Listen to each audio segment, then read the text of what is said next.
I wanted to do this because I wanted to tick it off. I wanted to run from North to South Downs. So I'm so glad I've done it. But oh my goodness, is it flat?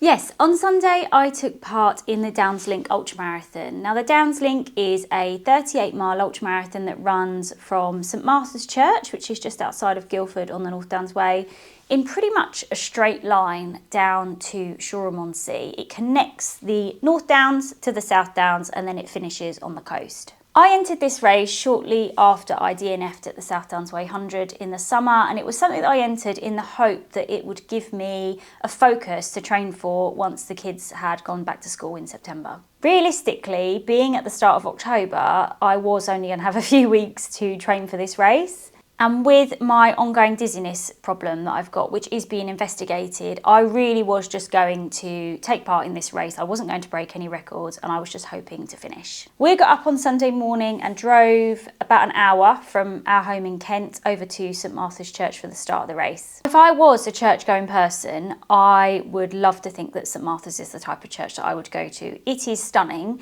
You park up in the car park just below the church and then you have about a 10-minute walk up the hill to the church where it is sitting basically on the North Downs and has this brilliant view of the countryside around it. Now I have run past this church on the North Downs Way a number of times, most memorably when I ran from Glastonbury to Canterbury in 2017. With my middle name being Martha, it only seemed right that we stopped and took a picture outside the church, and we tried to recreate it again on Sunday. A lot of things have changed since 2017 and I was really glad that the kids could come and see me off at the start of the race. Less glad that I had to give one of them a carry all the way up the hill to the church, but in my opinion, anything for an easy life I'm happy to do. I'd already started to get a little bit nervous and stressed. We weren't there as early as I would have liked to have been, but as it turned out, the race had to be delayed for about 10 to 15 minutes to let a latecomer arrive and join the start, so we weren't as much of a rush as I thought we were going to be.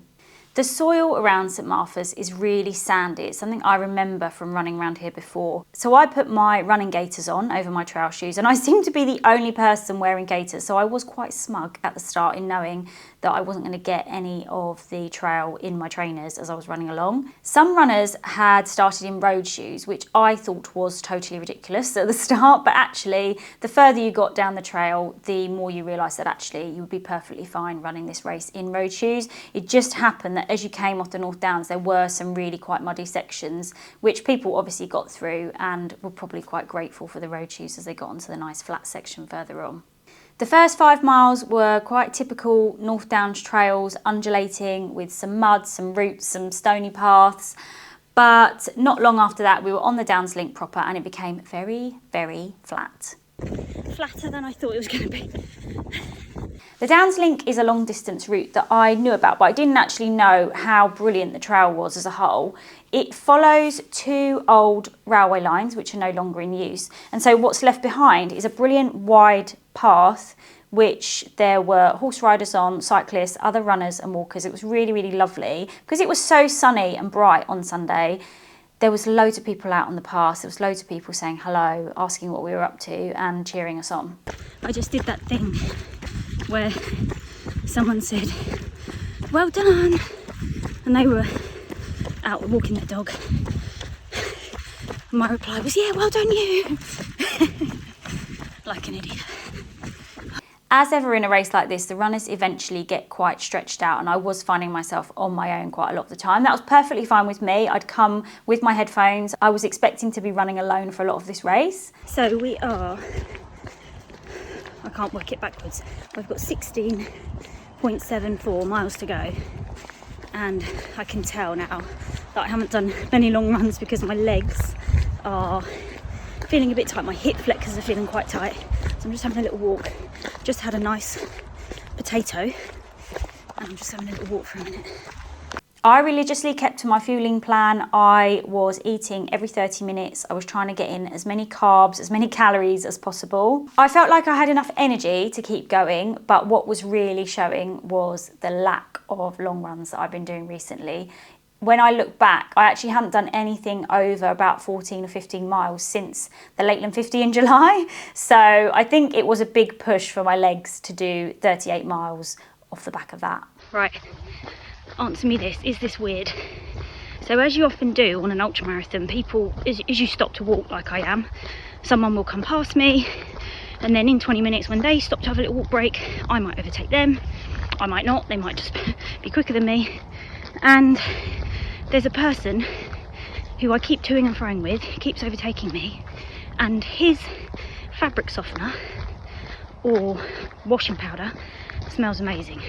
You often get this when people run past you or you're running with someone. You can smell their fabric, you can smell the, you know, whatever they've washed their clothes in, or, you know, sometimes it's aftershave or whatever. This isn't, this is the smell of like clean cotton fresh, I would call it.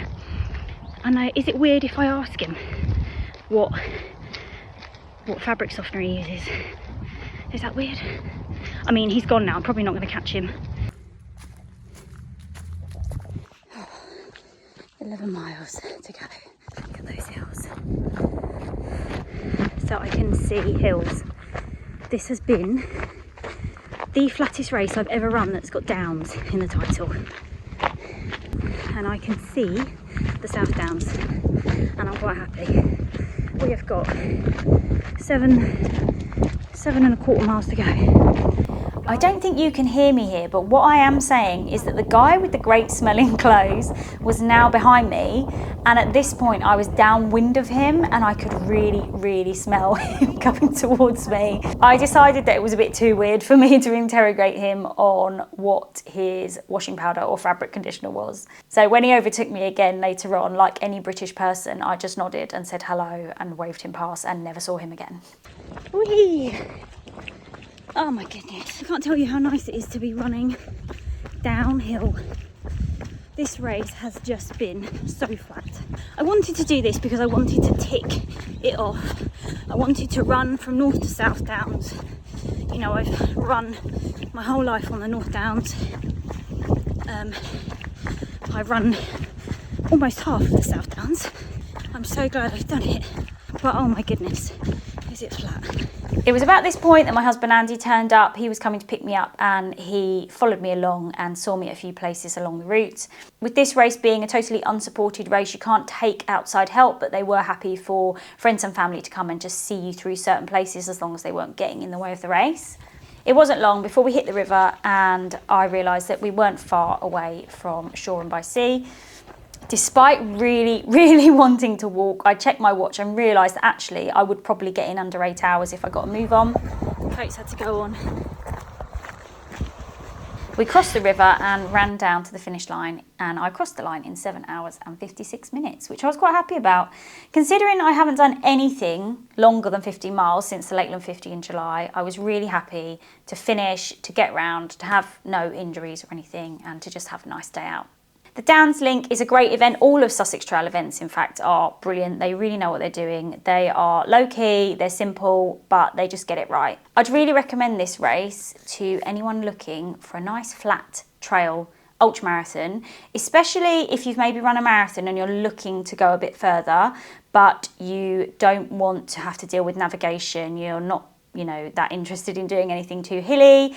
This course is fully marked, it's fully supported, there's lots of great aid stations, and it's really accessible for other people to come and watch too. For me, that is my last ultramarathon of 2024, and probably my last anything over kind of 10k distance. We're going into cross-country season now. We've got our first cross-country event this weekend, and yeah, I'm really looking forward to just doing some shorter, faster stuff for a couple months before we start marathon training in January.